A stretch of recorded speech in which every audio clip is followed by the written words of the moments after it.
or through informal training gained through experience, you can get the same CVQ, because it is all about how competent are you, show it to me. Regional acceptance of the CVQ facilitates portability of labor, and this benefit is what uniquely sets the CVQ apart from the NVQs. The CVQ facilitates mobility as well through the qualification hierarchy. Now, this is the focus of a seamless system of education and training that is being developed by the NTA.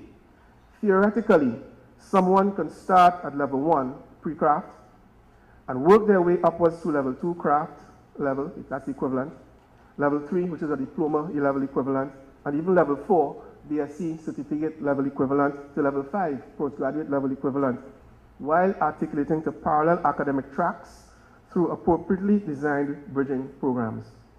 It should be noted in this regard that levels 4 and 5 of the VQ framework has, to all intents and purposes, but without being recognized as such, long been used in the engineering profession as a mechanism to transition a graduate engineer, someone who was the output of an engineering degree program, to a professional engineer based on a portfolio of experience and demonstrated capability. In essence, we've been practicing level 4 and 5 without even knowing it ad infinitum.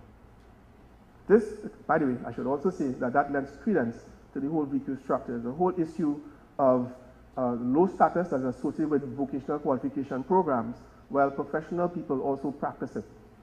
All right? You just never call it that. So this recognition of the VQ nature of professional recognition is now attracting the interest of some universities who are considering certification of practical experience, of the practical experience component of their respective programs. The use, this is the final point, the use of competency-based training and assessment without a failure leads to the development of a more confident and capable citizenry. To me, this is the most important point.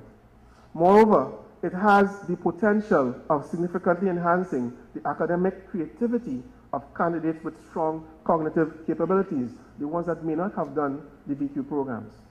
And I submit it also is capable of triggering and enhancing latent cognitive talents as well. CVQ, TVET are really potential enablers that have long been overlooked. It's about time that we put it on the front burner. With all of the great things promised by the CVQ, there is a need to mobilize the experience and capabilities of all TVET stakeholders to openly discuss the system in the context of other TVET systems that currently exist in this country, to collaborate on fine-tuning the CVQ system, to ensure optimum benefits when deployed, and more importantly, to get buy-in and acceptance from all stakeholders. The latter is crucial, as the NTA is at a stage where we would like to see the CVQ transition from school to industry. This would complete the picture of seamless mobility.